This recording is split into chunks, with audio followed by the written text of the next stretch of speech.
All right, guys, here's your workout for Friday. Same warm-up, 2 minutes of easy run, row, bike. When you get back in, 10 perfect stretches, 10 bootstraps, and 5 yoga push-ups.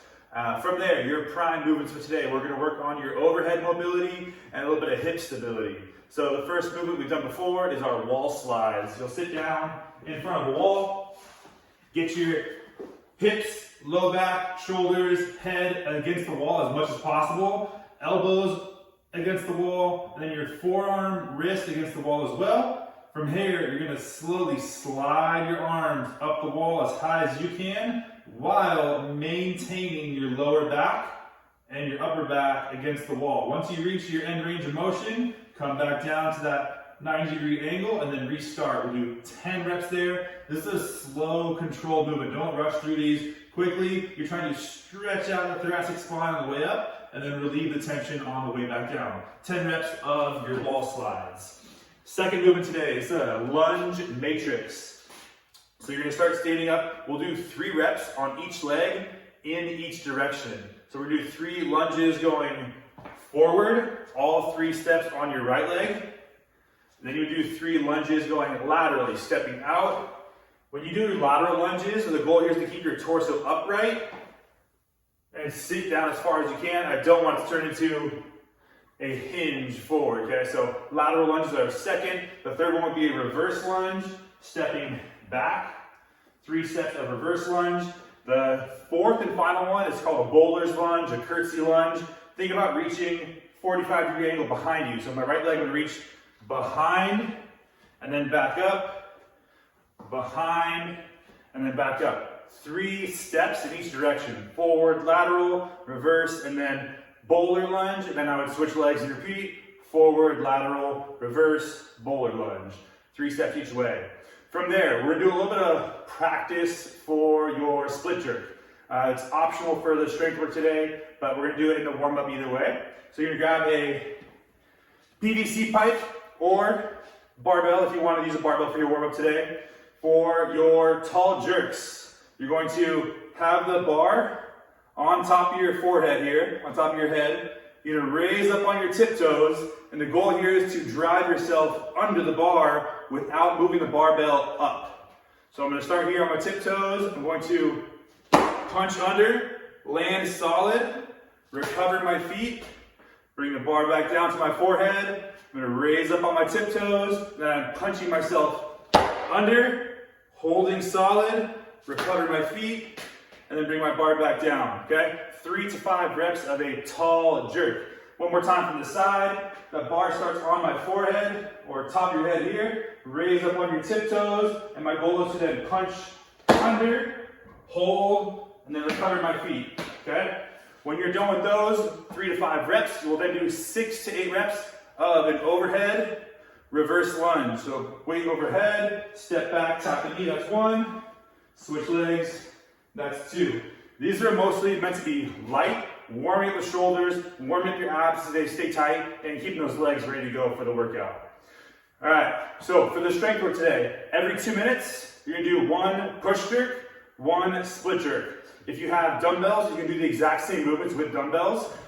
Just same concept. If you have a barbell, load it up, try and go as heavy as you can. If you only have dumbbells, use this more as technique practice, and then do the second part of the strength work with more of the goal of going heavy, okay?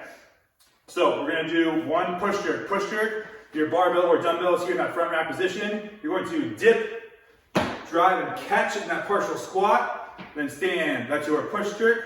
Bring it back down, dip and split for your split jerk. 1 push jerk, 1 split jerk every other minute for 8 sets, building up the weight as you are able to.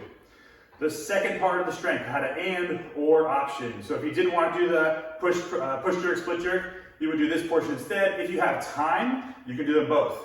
So this is going to be 3 sets through. The first movement is meant to be a landmine press. So if you have a barbell, you can set that barbell up against the wall. Our half kneeling position here.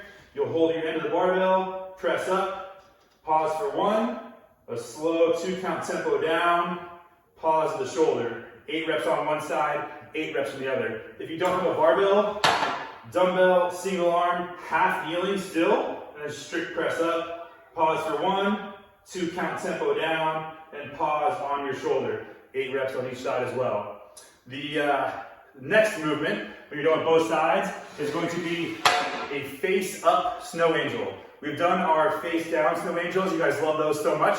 This is more of a pec stretch and shoulder opener. So you're gonna lay on the ground. I would recommend holding a very light pair of plates if you have them. Otherwise, think like a can of soup, or something light in your hands. What we're gonna do is lay down, abs tight, start at your sides. You're gonna go all the way up overhead, thumbs touch, and all the way back down to the floor. So it's a good pec and shoulder opener. You're gonna do 20 total reps, all the way up, and then back down, all right?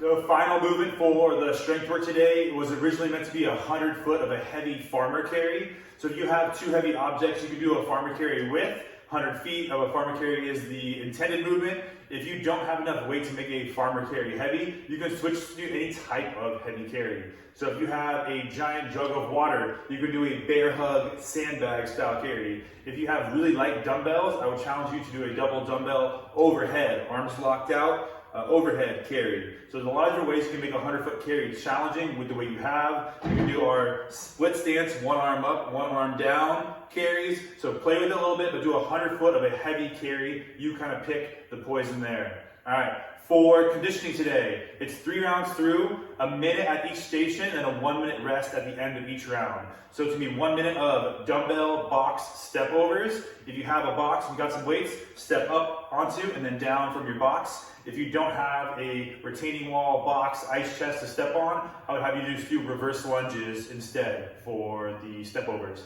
Second movement is meant to be a strict handstand push-up. You can scale those to our pike handstand push-ups or a dumbbell or barbell strict press. We want to keep it a vertical pressing movement because your next movement is push-ups. For the push-ups, elevate those onto whatever bench box you have if needed. If you're doing them from the floor, make sure your abs are staying tight and you're not worming off the ground. And the fourth movement is going to be a strict pull-up if you have a pull-up bar. Otherwise, you're gonna do your choice of rowing variation. So barbell row, dumbbell row, plank position row, whatever you've been enjoying most during your quarantine time here. So 1 minute at each of those stations, and then a 1-minute break, and then you'll repeat for 2 more rounds. It's a total of 15 minutes of work. If you guys have questions, let me know, and I will see you tomorrow.